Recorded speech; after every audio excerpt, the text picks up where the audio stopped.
ka san me ko ke san menene kaho? To kuma ɗau kusa kuji.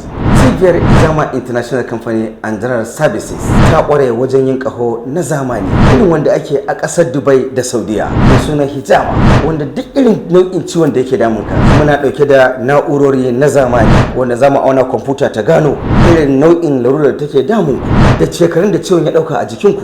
Idan ka zo wajen mu komai daɗewar cutar kwamfuta ba ta gano kafin a baka magani.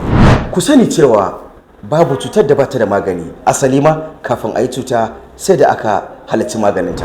Ina masu fama da matsalar sanmu, makaru, jifa, mayu, bakaken aljanu na ture, rashin bacci, tsohon ciwo, hawan jini, ciwon suga, ciwon hanta, ciwon koda, farfadiya, cutar kafa, gagararren basir, tsohon ciwon sanyin mara, daukewar sha'awa, karancin ni'ima, rashin haihuwa, toilet infection, fibroid, HIV, sikila, asma, pneumonia, ulcer, tari, istimina'i, yawan mantuwa, kaikayin gaba, farin ruwa, matsalar ido, ciwon kafa, ciwon baya, amosanin jiki, sanyin jiki, duka waɗannan cututtuka za ku samu maganin su a cibiyar mu ta Hijama International Company and General Services.